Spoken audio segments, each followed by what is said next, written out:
Welcome back to my channel again. உங்களுக்கு என்னோட video பிடிச்சிருந்தா லைக் பண்ணுங்கள், கமெண்ட் பண்ணுங்கள், உங்கள் ஃப்ரெண்ட்ஸ் அண்ட் ஃபேமிலிக்கு ஷேர் பண்ணி மறக்காமல் சப்ஸ்கிரைப் பண்ணிட்டு என்னோட வீடியோஸ் பாருங்கள். அது எனக்கு ரொம்பவே மோட்டிவேஷனாக இருக்கும் இன்னும் நிறைய வீடியோஸ் பண்ணுறதுக்கு.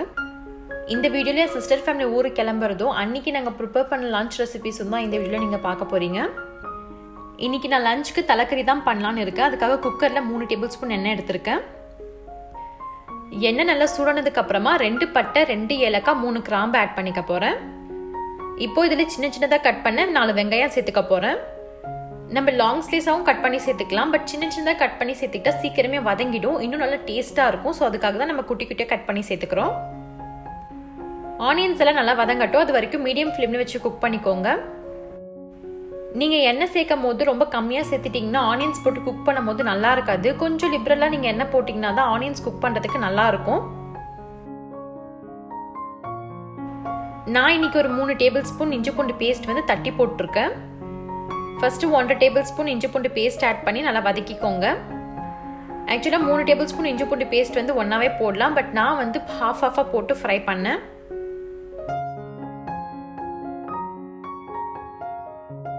யூஸ்வலாக பார்த்தீங்கன்னா இஞ்சி பூண்டு பேஸ்ட் நான் எப்பவுமே 2 டேபிள் ஸ்பூன் தான் போடுவேன், பட் இன்னைக்கு பார்த்தீங்கன்னா 3 டேபிள் ஸ்பூன் போட்டிருக்கேன். யூஸ்வலாக நான்வெஜ் சமைக்கிறதா இருந்தாலே நம்ம இஞ்சி பூண்டு பேஸ்ட் அதிகமாக தான் போடணும். அதுவும் இல்லாமல் இது தலைக்கறின்றதுனால நான் ஒரு 3 டேபிள் ஸ்பூன் போட்டிருக்கேன். இப்போ 3 மீடியம் சைஸ் தக்காளி சின்ன சின்னதாக கட் பண்ணி ஆட் பண்ணியிருக்கேன். அது கூடவே 3 பச்சை மிளகாவும் ஆட் பண்ணியிருக்கேன். மேலே மட்டும் ஸ்லிட் பண்ணி ஆட் பண்ணியிருக்கேன். இந்த வெங்காயம் தக்காளியாக இருக்கட்டும் ரெண்டுமே வந்து நல்லா வதங்கணும். ஸோ அது வரைக்கும் மீடியம் ஃப்ளேமில் வச்சு பொறுமையாக வதக்கிக்கோங்க. இன்றைக்கி ரிஹானா ஃபேமிலி 12:30 கிளம்ப போகிறாங்க. ஸோ அதுக்காக தான் வந்து நான் சீக்கிரமாக குக் பண்ணிகிட்ருக்கேன்.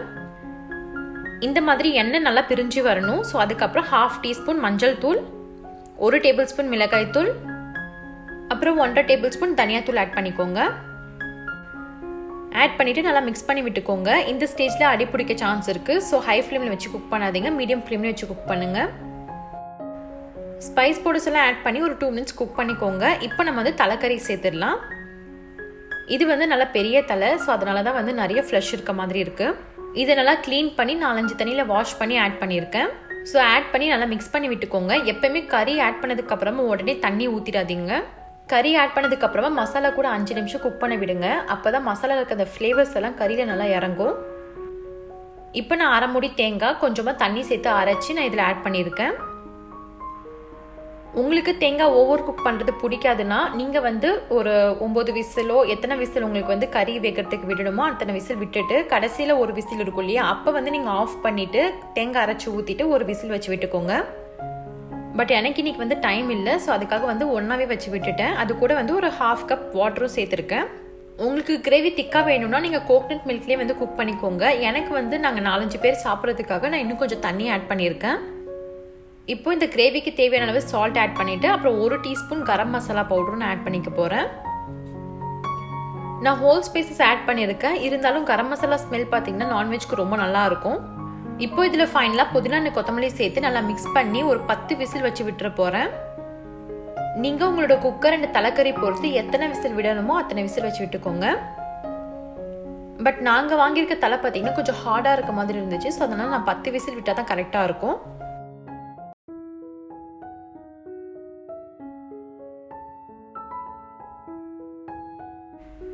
இந்த பக்கம் என் தங்கச்சி ஆட்டு மூளை குக் பண்ணிட்டு இருக்கா. ஸோ அதுக்காக அவன் 3 டேபிள் ஸ்பூன் எண்ணெய் எடுத்திருக்கா. அதுக்கப்புறம் ஒரு வெங்காயம் சின்ன சின்ன பீசஸாக கட் பண்ணி ஆட் பண்ணியிருக்கா. இப்போ ஒரு சின்ன தக்காளி குட்டி குட்டியாக கட் பண்ணி ஆட் பண்ணியிருக்கா. இது நல்லா வதங்கட்டும். இப்போ ஒரு 1/2 டீஸ்பூன் மஞ்சள் தூள், 1/2 table spoon red chilli powder add பண்ணி நல்லா மிக்ஸ் பண்ணி விட்டுக்கோங்க. ஸோ இந்த டைமில் அவங்களுக்கு காரம் வந்துடுச்சு. ஸோ இப்போ பரபரப்பாக தான் குக் பண்ணிட்டு இருக்கோம். ஸோ இப்போ வந்து ஆட்டு மூளை ஆட் பண்ணிக்கலாம். ஆட் பண்ணிவிட்டு உடனே வந்து நல்லா கிளறி விட்டுறாதீங்க, கொஞ்சம் கொஞ்சமாக கிளறி விடணும். நீங்கள் மூளை ஆட் பண்ண உடனே நீங்கள் கிளறி விட்டீங்கன்னா என்ன ஆகணும், பொடி மாஸ் மாதிரி ஆகிடும். ஸோ நல்லா இருக்காது அவ்வளோவா. இது வந்து ஒரு மூளை தான், ஸோ அதனால் பத்தாதுன்னு சொல்லிட்டு ஒரு முட்டை ஆட் பண்ணிக்க போகிறோம். மிக்ஸ் பண்ணும் போது ரொம்பவே பொறுமையாக ஜென்டலாக மிக்ஸ் பண்ணுங்கள். இப்போயே பார்த்தீங்கன்னா ரிஹானோட ஹஸ்பண்ட் கார் வந்துடுச்சு சீக்கிரம் கிளம்பு அப்படின்னு சொல்லிட்டு இருக்காங்க. பட் இப்போ தான் குக்கர்லேருந்து 3-4 விசில் வந்திருக்கு. ஸோ கொஞ்சம் அர்ஜென்ட்டாக தான் குக் பண்ணிட்டு இருக்கோம். ஸோ இப்போ இதுலேயும் வந்து 1/2 teaspoon garam masala powder add பண்ணிக்கோங்க. அப்புறம் கொத்தமல்லி புதினாவும் கொஞ்சமாக ஆட் பண்ணிக்கோங்க, நல்லாயிருக்கும் வாசனை. ஆட் பண்ணதுக்கப்புறமா லேசாக மிக்ஸ் பண்ணி விட்டு ஆஃப் பண்ணிவிடுங்க. மூளை சீக்கிரமே குக் ஆகிடும். மூளை ரெடி ஆகிடுச்சு, இன்னும் தலைக்கறி இன்னும் ரெடி ஆகலை. பட் நான் இந்த பக்கம் சாதமும் வடிச்சிட்டேன். அவங்களுக்கு லஞ்ச் சாப்பிட்றதுக்கு டைம் இல்லை, ஸோ அதனால் பேக் பண்ணி கொடுத்துடலான்னு சொல்லிட்டு தான் பேக் பண்ணிகிட்ருக்கேன். இது வந்து அவங்க லஞ்சுக்கும் டின்னருக்கும் வச்சுக்கணும்னு சொல்லிட்டு தான் நான் வந்து குக் பண்ணியிருந்தேன்.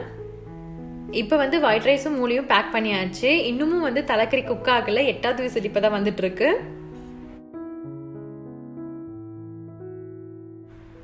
இப்போ ஒரு 10 விசில் வந்ததுக்கப்புறம் ஓப்பன் பண்ணி பார்த்தேன், எல்லாமே சூப்பராக குக் ஆகிருக்கு. இது இப்போ பேக் பண்ணிடலாம். கீழே கார் வந்து 1/2 அன் ஹவருக்கு மேலே வெயிட் பண்ணிட்டு இருக்காங்க. ஸோ கொஞ்சம் ஹெக்டிக்கான மூமெண்ட்டாக தான் இருந்துச்சு இன்னைக்கு.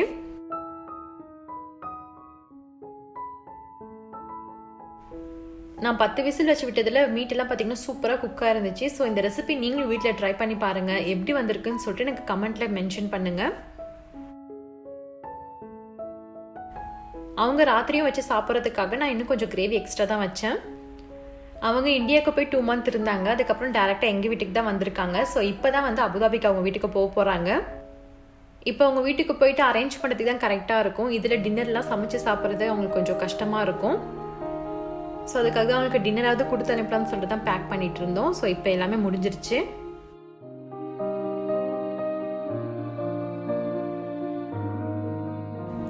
ஸோ இப்போ வந்து அவங்க கிளம்ப போகிறாங்க. அதுவும் நினச்சதான் ரொம்ப கஷ்டமாக இருக்கு, ரொம்பவே மிஸ் பண்ணுவா.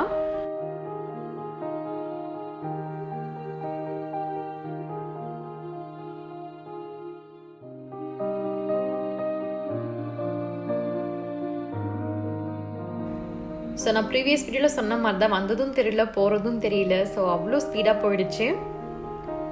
அபுதாபி கிட்ட தான் இருக்குது. பட் இந்த கோவிட் சிச்சுவேஷன்ஸில் அடிக்கடி போயிட்டு வரலாம் முடியாது.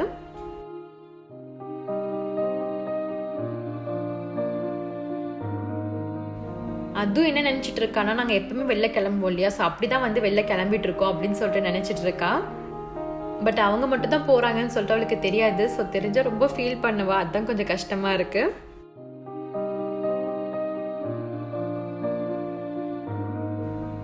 அதுக்கு பார்த்தீங்கன்னா நாங்கள் 2 பேர் தான் உலகமே. ஸோ எங்களை தவிர்த்து பார்த்தா அங்கிள் ஆண்டி தான் அவளுக்கு வந்து கொஞ்சம் தெரியும். ஏன்னா எங்களுக்கு அப்புறம் அவள் அவங்கள தான் கொஞ்சம் அதிகமாக பார்த்துட்ருக்கா. அது பொறுத்த வரைக்கும் நாங்கள் வீடியோ காலில் எல்லாத்தையும் காட்டுவோம். பட் யார்ட்டையும் அவள் பேச மாட்டா. அவளுக்கு நேரில் வந்தால் மட்டும்தான் வந்து அட்டாச் ஆவா. ஸோ ஃபைனலாக இப்போ அவங்களும் கிளம்பிட்டாங்க.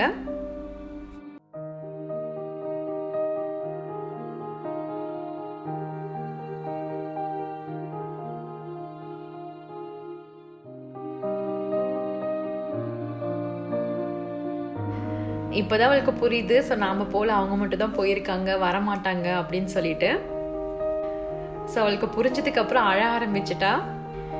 எங்களுக்கே பார்க்கறதுக்கு ரொம்பவே கஷ்டமா இருந்துச்சு.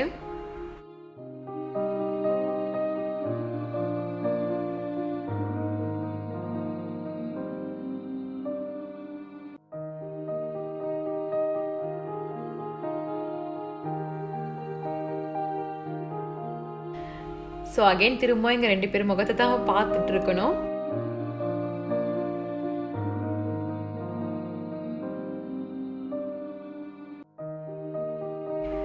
வீட்டுக்கு வந்துட்டு தண்ணி கொடுத்தோம். நல்லா தண்ணிலாம் குடிச்சிட்டு அந்த டோரே பார்த்துட்டு இருந்தா, வரமாட்டாங்களா வரமாட்டாங்களா அப்படின்னு சொல்லிட்டு.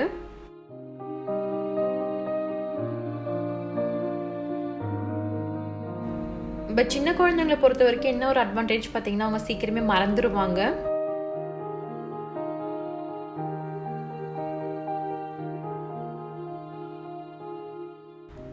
அவங்க போனதுக்கு அப்புறமா டோரே பார்த்து அழுதுட்டு இருந்தா. அதுக்கப்புறம் நாங்கள் ஒரு ஜூஸ் பாட்டில் கொடுத்தோம். ஸோ அதுக்கப்புறம் கொஞ்சம் அவள் டைவர்ட் ஆகிட்டா.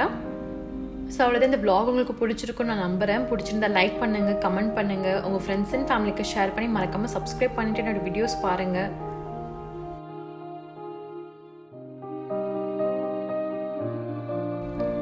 Thanks for watching my video. Keep supporting me. Take care and bye.